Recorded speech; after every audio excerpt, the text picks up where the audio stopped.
comes to the bakery must be just up there. Smell that bread.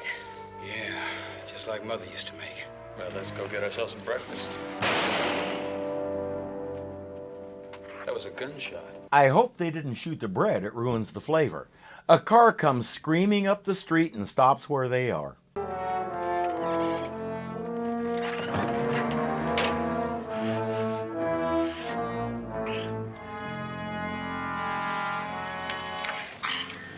I have a feeling he was on the wrong end of that gunshot. He staggers to a door and uses a key to go inside. You almost ran over me. You must have been drunk. It looked to me like he was really hurt. Yeah, I think so too. The way he was holding his chest. Let's finish our business and get out of here.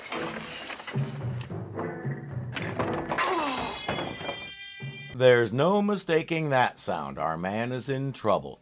Betty won't let them just walk away. She's back in her green outfit, so they have to pay attention. Looks like he was trying to phone for help. Maybe we can do it for him.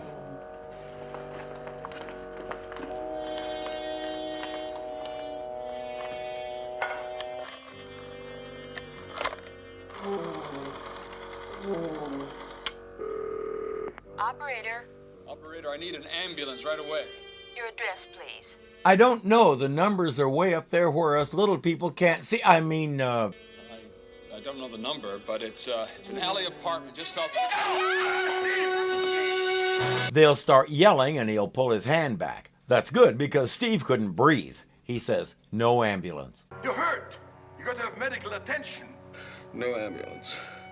No hospital. If they find out I'm here, my family, they'll all be killed. Okay, hanging up now. Please, call Dr. North. What's his number? What's Dr. North's number? It's 221 704. I hope Dr. North has some phenomenal equipment because Betty is sure this guy has a bleeding bullet wound. She's not sure how much longer he can last. Hello. Is this Dr. North? Who's calling? There's a man seriously hurt. He's asking for Dr. North. Is this... No, but I can reach the doctor right away. Where are you calling from? It's an alley apartment at the intersection of 15th and Barlow. I know where it is. Now, who is calling? Just a passerby. Now, will you call Dr. North, please? Yeah, sure. Right away. They've done what they can, so it's time to leave.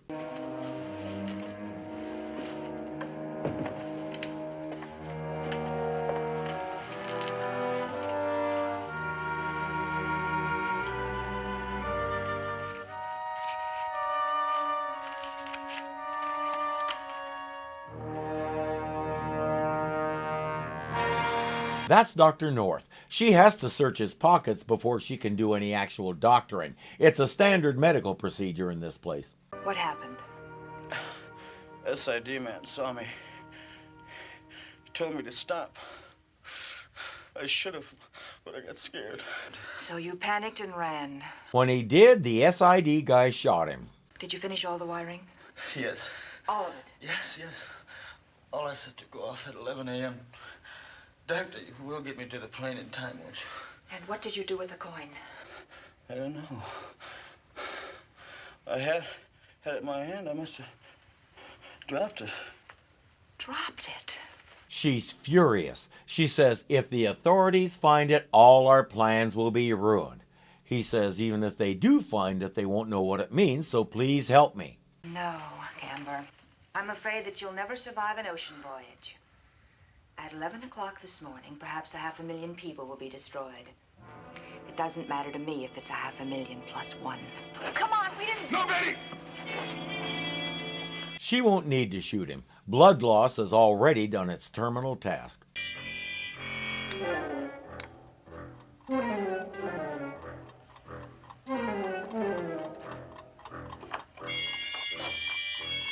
Down, quick!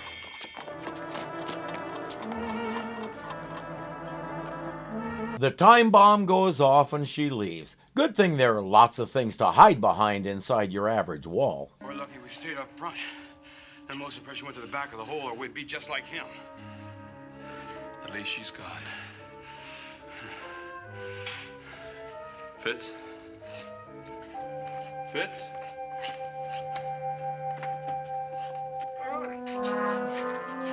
And Fitzhugh didn't find any of them. He's got a nice big piece of lumber sitting on his legs. I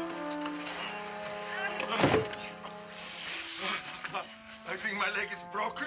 Well, let me take a look at it. Let's let Betty be the judge of that. Steve calls Mark and says we're going to need some supplies. Well, what do you need? Bandages? Splints? No. Dan and I can get those things here in town. We're gonna need a couple hypo needles and some food and water. He's gonna have to stay here for a while. If the ship is as well stocked with medical gear as it's supposed to be, that should include a stretcher. Maybe have him bring that so the last part isn't necessary. On the other hand, if they don't have to listen to Fitzhugh while he recovers because he's somewhere else, that could be pleasant. That license plate you gave me was issued to an Arthur Camber, last known address Cedarville. That's over 200 miles away. You'd never get that far. Are you sure you hit him? Yes, sir. It was dark. He couldn't tell who the man was, but the man ran, so he shot him. He has no record. He's a law-abiding citizen, and he's been an electrician for 15 years. That's it. And this guy shot him because he was there. That's the SID way. All right, Sergeant. Put that plate number on the air. When we spot the car, maybe we can find out what made Camber run. No, you won't, thanks to your man's bullet. Duh. Mark and Valerie have arrived at the apartment. It's kind of funny. For most of the season, Betty was a fixture in the ship and not much more. Now she's everywhere, and Barry is the one who's nowhere to be found.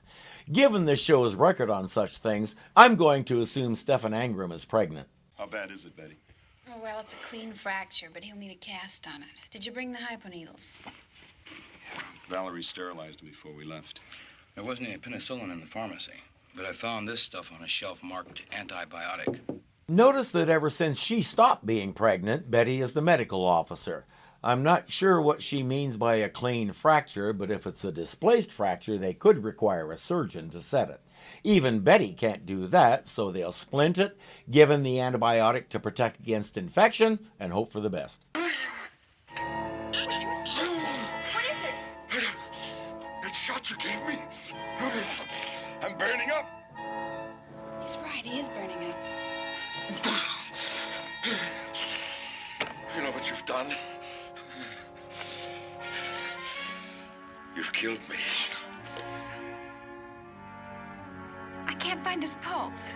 After the commercial break cliffhanger, we'll learn that our medical officer was basically looking for his pulse in the wrong spot. It's slow, which is probably also what threw her. It doesn't take long for him to recover. The antibiotic threw his system for a loop, but only for a moment. Now they have to find Dr. North and the coin she was talking about before 11 a.m. the next day. They explain to Mark about the plan to blow the whole city up. They have a metal detector. Mark will go back and get it and see if it'll help him find the coin. You know, Steve, that number that Camber gave us, that might be a lead to Dr. North. Yeah, what was that? 221. 704. That's it. It did bring Dr. North a running, so it's worth a try.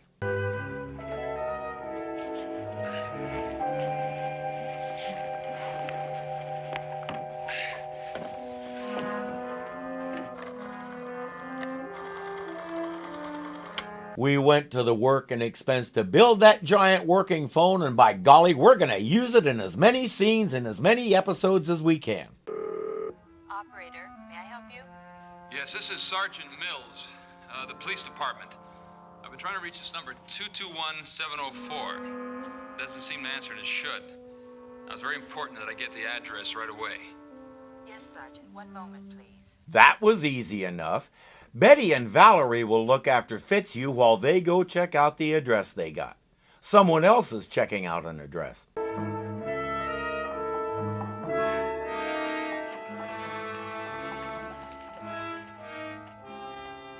He's dead, sir. Is he the one you shot this morning? Yes, sir. Arthur Camber. Double-check his identity from his fingerprints. The cop wants to know why an ordinary electrician would run. Because everybody here is afraid of the SID. They seem to have carte blanche to do whatever they want to whomever they want. Perfect example right here. They'll never know why he ran because that idiot killed him for no good reason. Kobick would like to know who covered him with the sheet.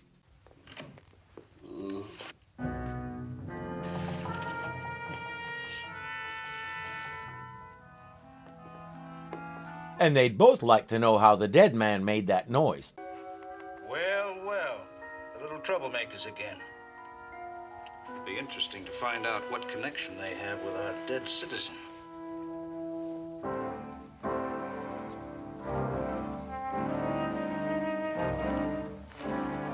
When the pencil touches Fitzhugh, they yell for him to stop. Betty says, "Our man is injured. I'll help you get him out, but be careful." Valerie objects, but Betty says, "Stay here and contact Steve." She ties a rope around Fitzhugh and gives the other end to Kobick. What are you people doing here? Now, Inspector, I'll tell you everything, but first of all, can't you see this man needs medical attention? Steve and Dan have reached the address connected to the phone number. The place is covered with dust, including the phone. That doesn't make sense. Somebody dressed the place up to look abandoned, but that doesn't help them find Dr. North. Thank you, Inspector. Your surgeon did an excellent job. I expect you to do as good a job in return, with information. To begin with, what is your connection with Mr. Camber? Well, he was wounded, and we tried to help him. He gave us a number to call, and a Dr. North came right over. Fitzhugh has had enough of this. Camber isn't the important part of the story. Camber and Dr. North are part of a plot to kill 500,000 people in this city at 11 o'clock this morning. 500,000 people killed? That's right, including all of us in this room, unless you evacuate immediately. So that's what you little monsters are up to. You've never tried this before. Circulating a rumor like that, creating a panic that'll cause thousands of innocent people to trample each other to death? When have they ever lied to you, Kobick? What possible reason would they have to do such a thing? What do they stand to gain? Shoot, last episode they saved your replacement's life. They've saved your life before. What part of little people are not dangerous isn't penetrating that skull? It's me, Dr. North, Mike Workin.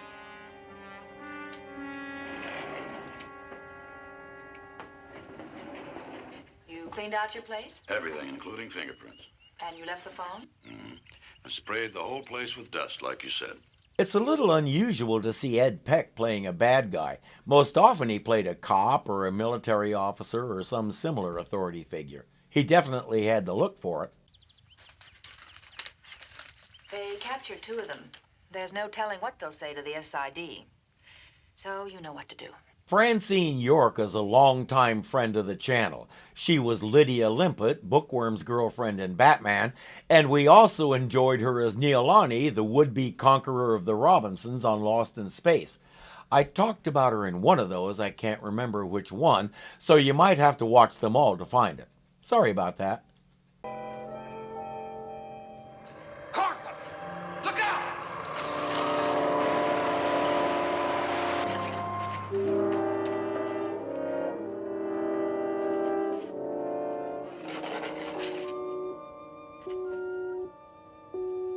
And there it is under that piece of paper. What a remarkable stroke of luck. The next question, why does anybody care? Look at that. I don't see anything unusual about it. This ad just got a line around it. You ever think it's hollow?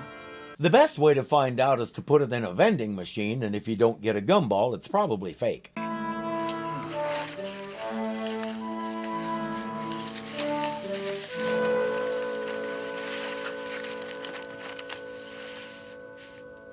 Looks like a code of some kind.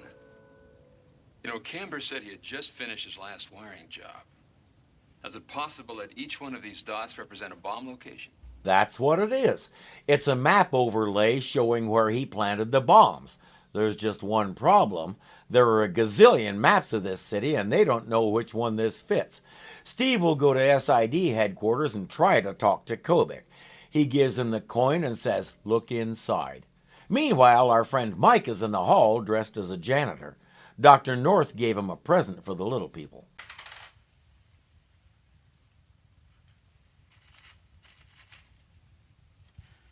Looks like a map overlay of some sort. That's right. And each one of those dots has got to represent a bomb. Now, you have to find the map that overlay fits. Do you know how long it would take to check every page of every book of maps we have? Well, isn't your city worth it? Kobick says the fact that I'm checking your story doesn't mean I believe it. He reminds me of the little boy who was told to sit down, refused, was punished, and sat down. He said, "I'm still standing on the inside, so there."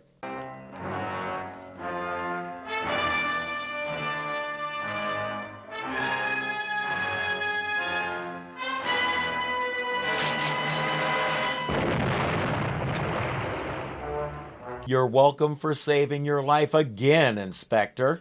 Naturally, he doesn't see it that way. It was a bomb! What is this? Another of your vicious tricks. Another attempt to spread panic. Someone planted a bomb. If I hadn't gotten rid of it, it would have blown this whole place apart. You and us with it. But, Inspector, I saw the door closing. I was here and I didn't. No, because he was on the phone and staring at the map overlay. I don't think I'll ever understand the mad-on he has for them. Look, Inspector, would you listen to me? I'm sure they didn't put you behind that desk because you're stupid. You wouldn't like to make a small wager on that, would you? No thanks. I know a sucker bet when I see one. While Kobick screams threats at Steve, Mike Workin is calling Dr. North to let her know the job is done. Doctor, what about my plane ticket? Do you want me to pick it up from you at the airport? Your plane ticket? No, Workin. I'll meet you here in town and give you your ticket. Okay, whereabouts? Let me see. I have to make a stop at the Midtown Bank when it opens. Why don't I meet you in the alley behind it? Let's say in 10 minutes. Right. He's dead. There's only one reason why she'd want to meet him in an out-of-the-way, no-witnesses place like that. And he's too trusting to realize it. Have you seen the latest edition of the morning paper? No. Just the front page is important.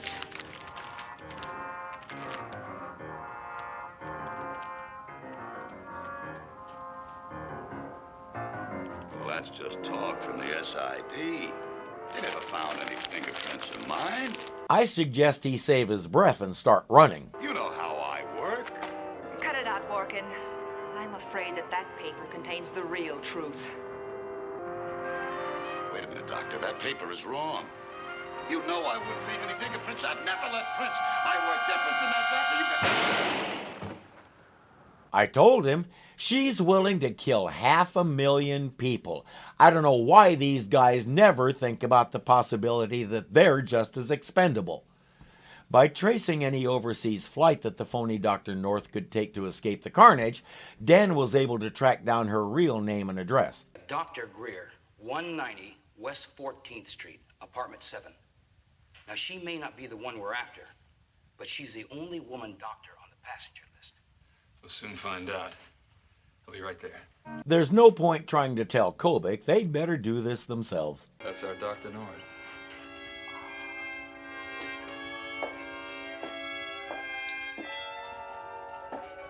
You're free now.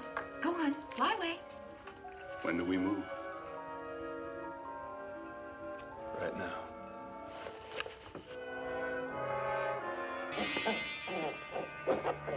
Maybe they should have moved when he said that.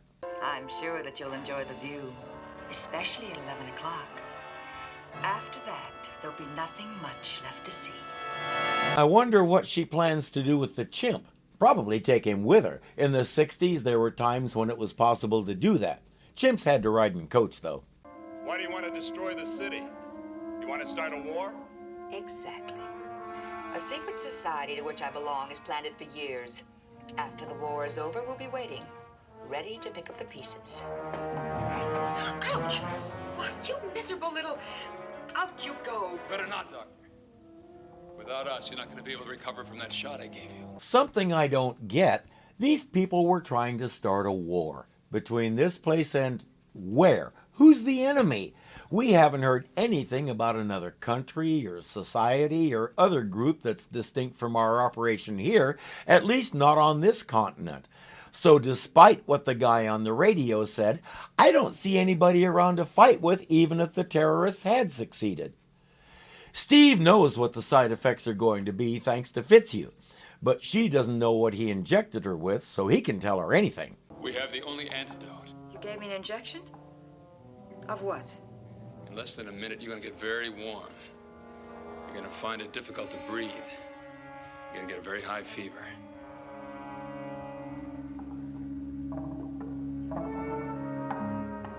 It's happening, so she knows he's telling the truth. I've got to get to the airport. It's too late, Doctor. Now, you better tell us where those bombs are that Camber wired. You're going to die with the city. You're lying.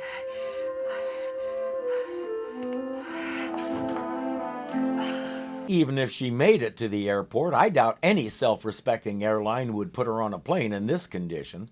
Once she's unconscious, they work the cage open with Pedro's help and make their way down to the floor.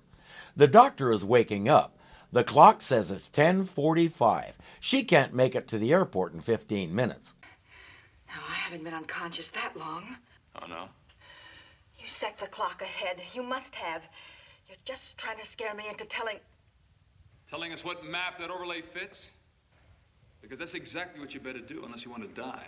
Steve says, I'll prove it. They drag the phone down to the floor and dial a number. International Airlines, may I help you? Yes, I'd like some information on your overseas flight 104. Can you please tell me what time it took off? Flight 104. Yes, sir. It took off on schedule promptly at 10 a.m. Could you give me the correct time right now? Yes, sir. It's 10:46. When they get back, if acting doesn't work out anymore, Valerie has a job she can fall back on. Dr. Greer says, call the SID. Now. All right. I've got it on page 52. He's got the right page. They better give me some locations, because unless I nail it down, he's not going to believe me. Tell them there's a bomb in his own basement. Inspector, there's one in your basement. Sergeant, I want you to go down to the basement, look for anything that might be a bomb. Thanks a bunch, Inspector. That gives him a point of reference. A couple more locations and he has the overlay in place. Meanwhile, Dr. Greer is spitting out addresses as fast as she can. Dispatcher, this is Inspector Kobick. I'm going to give you some locations.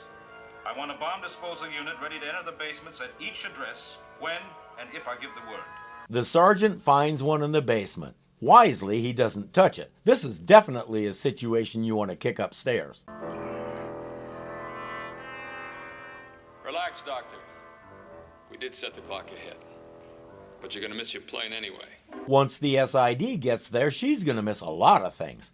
Now they have to get Betty and Fitzhugh out because you know Kobick isn't going to release them voluntarily, even after the little people just saved his entire city. He's kind of ungrateful like that.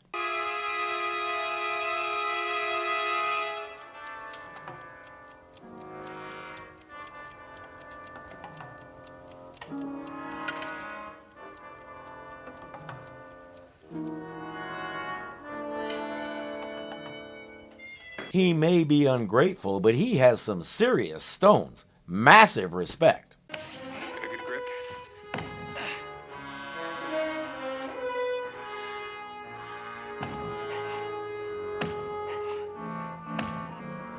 And also massive diversion, keeping him busy while they rescue their friends.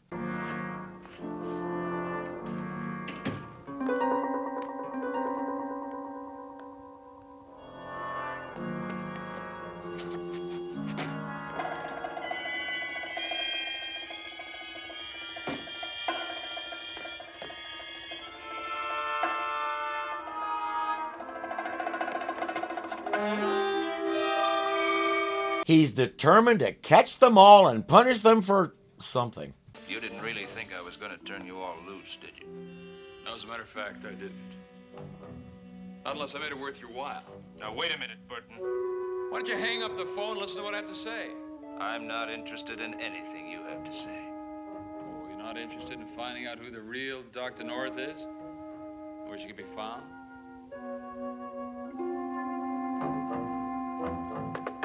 It's easy to get used to the special effects in this show to the point where you don't really even think about the fact that you're watching special effects.